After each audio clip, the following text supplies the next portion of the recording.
Hi, this is Doug and Cindy. Welcome back to Help Me Help Mama 5cast. Thanks for joining in today. Today we're taking some of your questions. We really appreciate you're sending some questions and comments, and they're good. So we want to discuss some of them, and we've got a bunch of them here from a YouTube channel and Facebook, and we're going to go over some of them today. So let's start with the one from Deborah.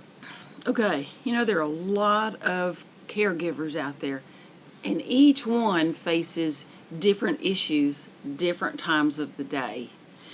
So it really helps when you contribute and you give your comments or what you have done maybe in this particular situation to solve the issue. So Deborah's issues is, she says, I'm an only child and to my mother who has dementia. I am her sole caregiver. My mother doesn't know me, and sometimes she is very hostile toward me. I am becoming fatigued and very unhappy. Have we heard that often? Yes. Very often. Well, it's just like a constant load, on the caregiver. It is, and you have to guard yourself against that. You have to protect against it. Deborah continues with, what do I do to get my life back together when it comes to being a daughter caregiver providing 24/7 care? You can't, Deborah, I'm sorry, you can't separate who you are from being a caregiver. So let's try to bring those two together, okay?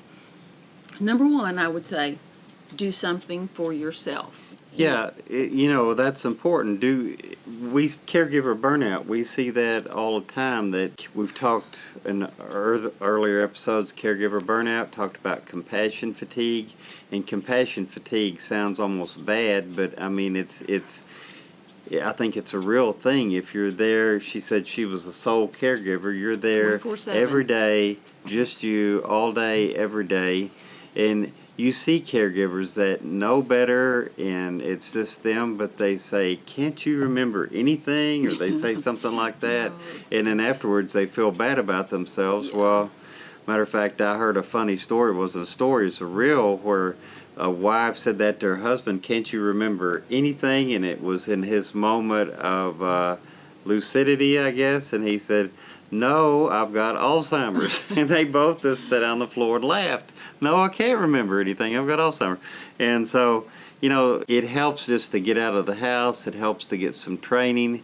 Attend support group meetings. Attend support group meetings is a biggie. We were just talking with someone about that yesterday, and they was talking about how much it helps. You facilitate a local Alzheimer's support group meeting, and it helps a lot. And matter of fact, some people tell you that's one of the few times the whole month that they get out of the house. Situations like Deborah, it's just her. She can't just go whenever she wants to go. She's it. And if she can get someone to plug in for her and help her where she can get out, that's a biggie. It's a biggie. And if you can't do that, and we'll talk later about ways to do that, like bringing in outside caregivers, do something for yourself while your mom's asleep. Do some meditation, do some breathing exercises, do some physical exercises. You don't have to leave the house if you're afraid that she's going to try to get out the door, but do something for yourself. Maybe get on the computer and play some games. Do something to help yourself relax. Get some training. The support group meeting is a great place to get training because we do training at ours. Get online and do some research about the specific disease, maybe the stage, if your loved one has Alzheimer's or the other specific form of dementia. Do some research and find out how best to communicate with them so you don't get frustrated, you don't get angry, you don't get depressed.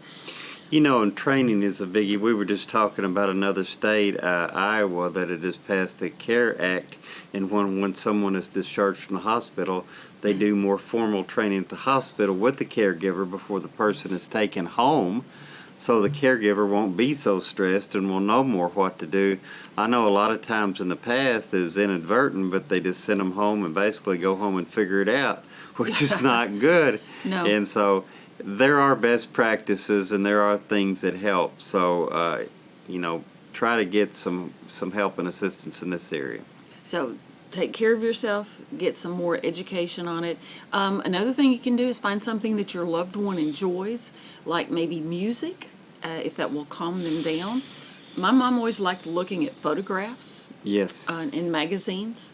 So do something to help, keep their attention. It speaks And to a different part of the brain. It does, And it especially the music. works miracles sometimes. So, Deborah, thanks for the question, and thank you for watching today. And please send your questions. We really appreciate those.